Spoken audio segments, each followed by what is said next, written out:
শাশ্বত ভারত কথার মধ্য দিয়ে চালিত সকলকে স্বাগত। শুভ সকাল।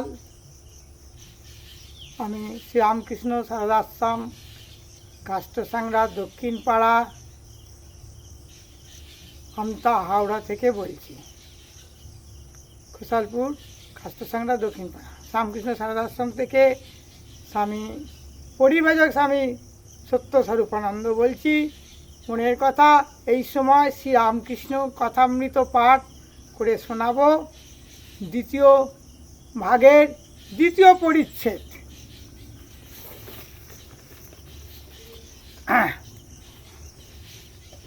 তব কথামৃতম তপ্ত জীবনম কবিভিরিতং কলমসাপহাম শোভনমঙ্গলং শ্রীমদাত ততম ভুবি গৃণন্তি যে বুড়িদা জনাং।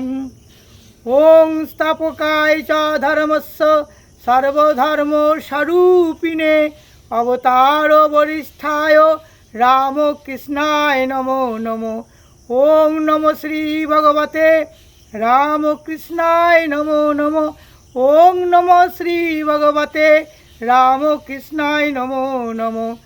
ওং নমো শ্রী ভগবতে শ্রীরামকৃষ্ণায় নমো নমো।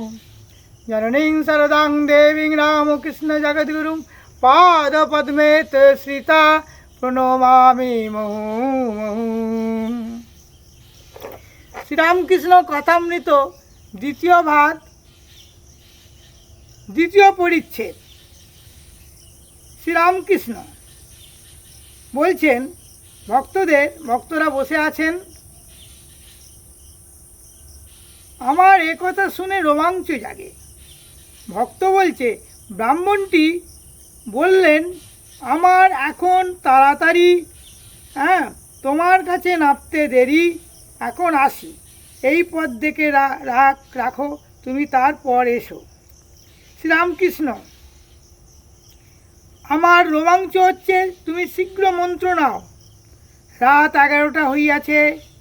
নরেন্দ্রদাদি ভক্তগণ ঠাকুরের ঘরের মেঝেতে বিছানা করিয়া শয়ন করলেন। নিদ্রাভঙ্গের পর ভক্তেরা কেউ কেউ দেখিতেছেন যে প্রভাত হইয়াছে। শ্রীরামকৃষ্ণ বালকের ন্যায় দিগম্বর ঠাকুরদের নাম করিতে করিতে বেড়াইতেছেন। কখন গঙ্গা দর্শন, কখনো বা শ্রী ঠাকুরদের ছবির কাছে গিয়ে প্রণাম, কখনো বা মধুর স্বরে নাম কীর্তন, কখনো বলিতেছেন বেদ, পুরাণ, তন্ত্র, গীতা, গায়ত্রী, ভাগবত, ভক্ত ভগবান। গীতা উদ্দেশ্য করিয়া অনেকবার বলিতেছেন ত্যাগী ত্যাগী ত্যাগী ত্যাগী। কখন বা তুমি ব্রহ্ম, তুমি শক্তি, তুমি পুরুষ, তুমি প্রকৃতি, তুমি বিরাট, তুমি সরাট, তুমি নিত্য, তুমি লীলাময়ী, তুমি চতুর্থবিংশতি তত্ত্ব। এদিকে কালী মন্দিরে ও রাধাকান্তের মন্দিরে মঙ্গল আরতি হইতেছে ও 60 ঘণ্টা বাজিতেছে। ভক্তেরা উঠিয়া দেখিতেছেন কালীবাড়ির পুষ্পোদ্যানে ঠাকুরদের পূজার্থ পুষ্পচয়ন আরম্ভ হইয়াছে ও প্রভাতী রাগের লহরী উঠাইয়া নহবত বাজিতেছে। নরেন্দ্র ভক্তগণ প্রাতকৃত্য স্থাপন করিয়া ঠাকুরের কাছে আসিয়া উপস্থিত হইলেন। ঠাকুর হাস্যমুখে উত্তর পূর্ব বারান্দায় পশ্চিমাংশে দাঁড়াইয়া আছেন। নরেন্দ্র বলছে, পঞ্চবটিতে কয়েকজন নানকপন্থী সাধু বসে আছেন দেখলুম। শ্রীরামকৃষ্ণ, হ্যাঁ, তারা কাল এসেছিল। নরেন্দ্রকে দেখিয়ে বলছে, তোমরা সকলে একসঙ্গে মাদুরে বসো, আমি দেখি। ভক্তরা সকলে মাদুরে বসিলেন। ঠাকুর আনন্দে দেখিতে লাগিলেন ও তাহাদের সহিত গল্প করিতে লাগিলেন। নরেন্দ্রের সাধনার কথা তুলিলেন। নরেন্দ্র দাদি স্ত্রীলোক নিয়ে সাধন নিষেধ, সন্তান ভাব অতি শুদ্ধ। শ্রীরামকৃষ্ণ নরেন্দ্রদের প্রতি বলছে, ভক্তি সার, তাকে ভালোবাসলে বিবেক বৈরাগ্য আপনি আসে। শ্রীরামকৃষ্ণ নরেন্দ্রের প্রতি বলছে, আচ্ছা, এই স্ত্রীলোক নিয়ে সাধনতন্ত্রে আছে? শ্রীরামকৃষ্ণ, ও সব ভালো পথ নয়, বড় কঠিন, আর পতন প্রায় হয়। বীরভাবে সাধন ও দাসীভাবে সাধন, আর মাতৃভাবে সাধন আমার মাতৃভাব, দাসীভাবও ভালো। বীরভাব সাধন বড় কঠিন, সন্তান ভাব বড় শুদ্ধতা ভাব।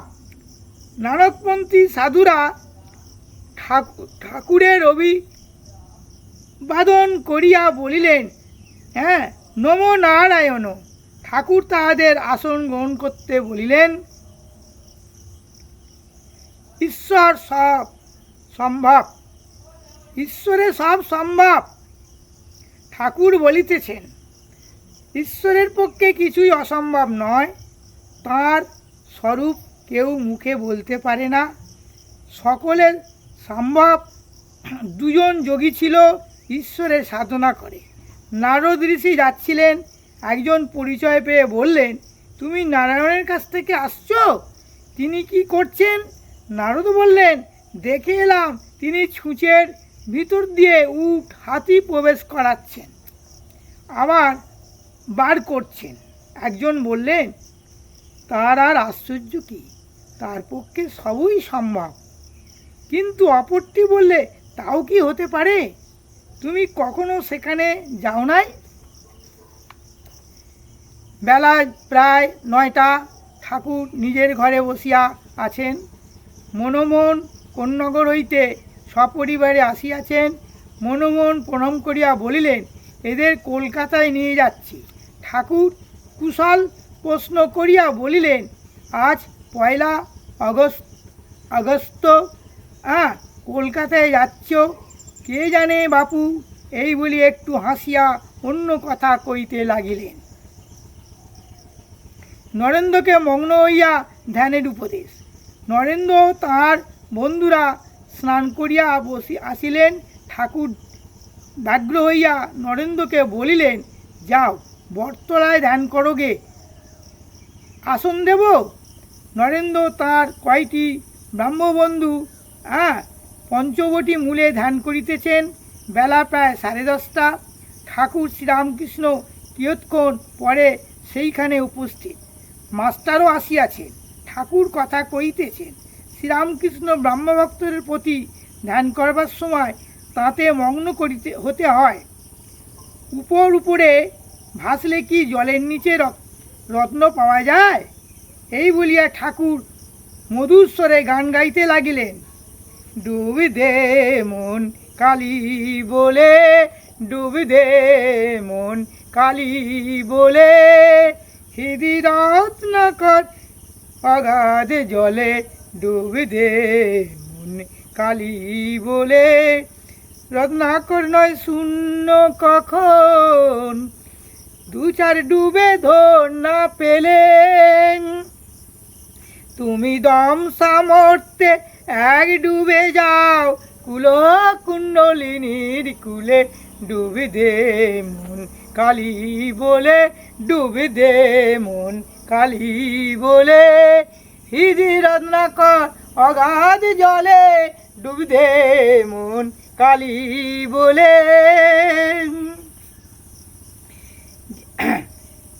জ্ঞান সমুদ্রে মাঝে রে মন, শান্তিরূপা মুক্তা ফলে, তুমি ভক্তি করে কুড়ায়ে পাবে, শিবযুক্তি মতো চাইলে। কামাদি ছয় কুম্ভীর আছে, আহার লোভে সদাই চলে, তুমি বিবেক হলুদ গায়ে মেখে যাও, ছোবে না তার গন্ধ পেলে, ডুব দে মন কালী বলে। রতন মাণিক্য কত পড়ে আছে সেই জলে, রামপ্রসাদ বলে ঝম্প দিলে মিলবে রতন ফলে ফলে। রামপ্রসাদ বলে ঝম্পা দিলে মিলবে রতন ফলে ফলে। ডুব দে মন কালী বলে হৃদি রত্নাকর অগাধ জলে ডুব দে মন কালী বলে। এই বলে গানটা গাইলেন। আজ এই পর্যন্ত। এরপরে পর্বে বলবো আর এই রামকৃষ্ণ কথামৃত বললাম দ্বিতীয় ভাগের দ্বিতীয় পরিচ্ছেদ থেকে। জয় ঠাকুর, জয় মা সারদা, জয় স্বামীজি, ভক্তবৃন্দে জয়, গুরু মহারাজ কি সকলকে জয়।